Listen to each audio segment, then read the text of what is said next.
Há poucos minutos, nós estamos falando nesta segunda-feira, dia 5 de outubro, pois há pouco, agora são 16 horas e 23 minutos, comecei a ler uma entrevista que o escritor gaúcho Luiz Fernando Veríssimo concedeu para o Jornal Zero Hora.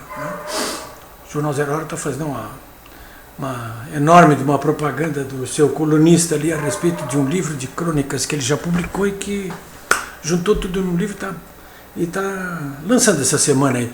Mas eu me dei o trabalho de ler. Alguém até pode dizer assim: pô, você ainda se dá o trabalho de Luiz Fernando? Eu leio coisas até piores.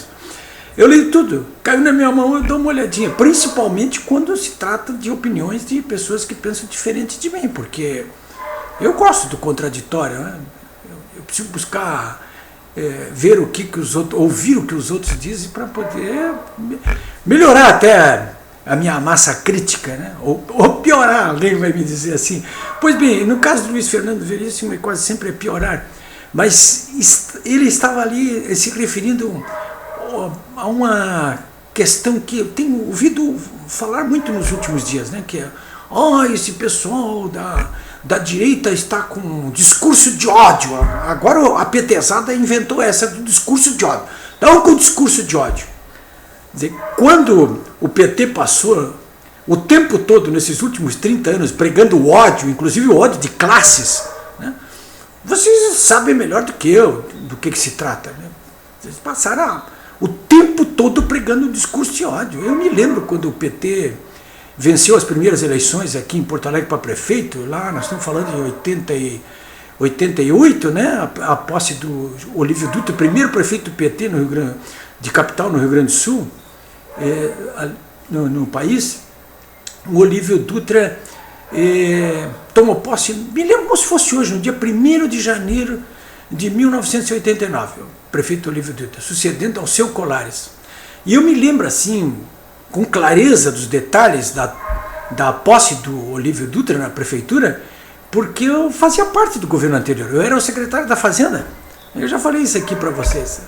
E me lembro quando o prefeito, então, Colares, desceu com a sua mulher, então, a secretária da Educação, as escadarias da prefeitura, porque o Olívio, não, eu não vou tomar posse aí no salão, aí dentro, vou tomar num palanque aqui fora, junto ao meu povo. Essa era a conversa deles, né? Muita gente acreditava, né, nessa conversa fiada do Olívio Dutra e do PT, né? Hoje estão todos aí aboletados com altíssimos salários, vivendo bem. A maioria deles, muitos dos quais desses dirigentes da nomenclatura, milionários, como o próprio Lula, mas naquela época pegava esse discurso, né? Mas ele venceu, e o PT venceu em Porto Alegre com um discurso de ódio. A rivalidade era tão grande. O PDT era uma espécie de partido irmão, hein? Estava no espectro lá da esquerda junto com o PT. Apesar disso, o clima foi de ódio naquele dia, naquela tarde do dia 1º de janeiro de 1989. Então, eu estava ali vendo. Tanto que quando o prefeito desceu as escadarias da prefeitura, os petistas se avançaram para cima do prefeito, da mulher dele, da Nilza, que era odiada pelos petistas, até hoje é odiada.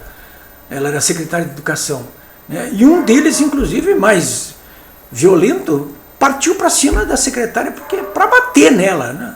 Ela é de Livramento, né? Eu já contei aqui essa história, é de Livramento, lá todo mundo é macho, até mulher é macho, né? E ela passou a mão num 38 que ela tinha na bolsa, pronta para meter bala no cara se ele viesse mesmo, né? Mas ele foi alcançado no meio do caminho pelo então presidente de Epatur, o Batista Filho, que hoje é presidente da Associação Rio Grandense de Imprensa, que acertou-lhe um soco no meio da testa e derrubou, e com isso abriu, claro, ali, né, aquela coisa. Mas, de qualquer maneira, as provocações continuaram por ali mesmo, e para de esforço físico.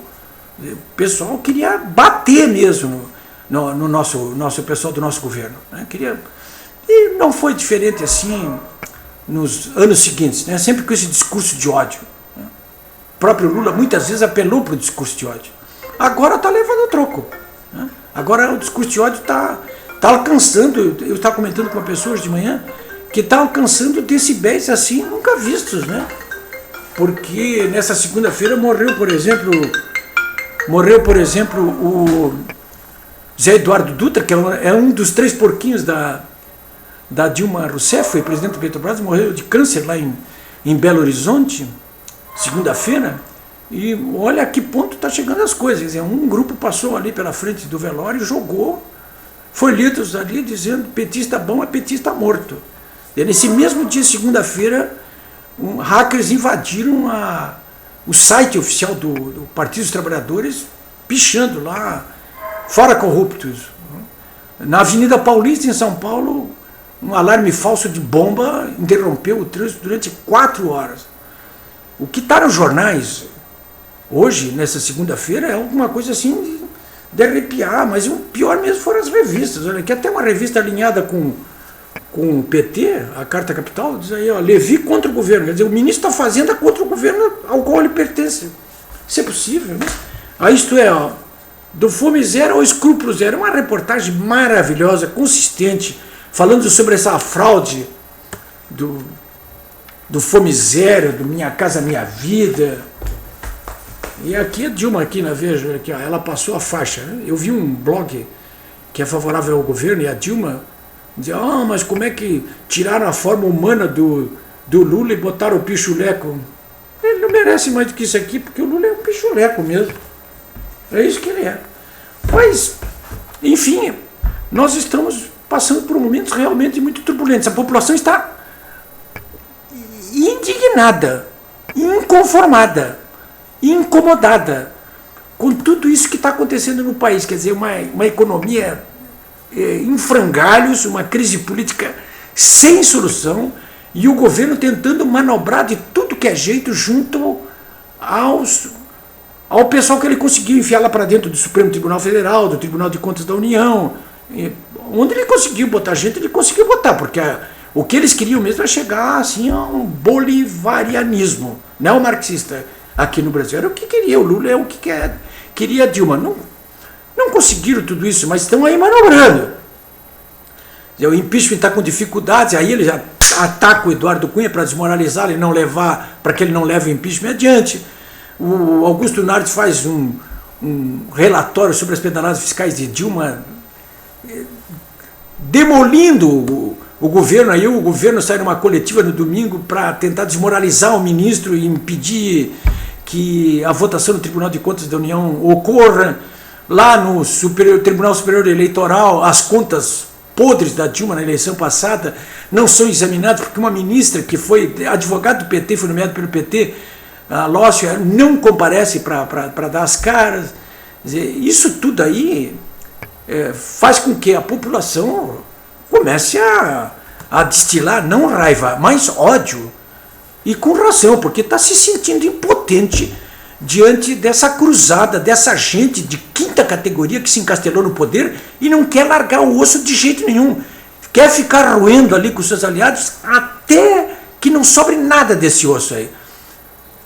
Não podem reclamar que a população já não deixa nem petista almoçar direito nos restaurantes, porque toma vaia.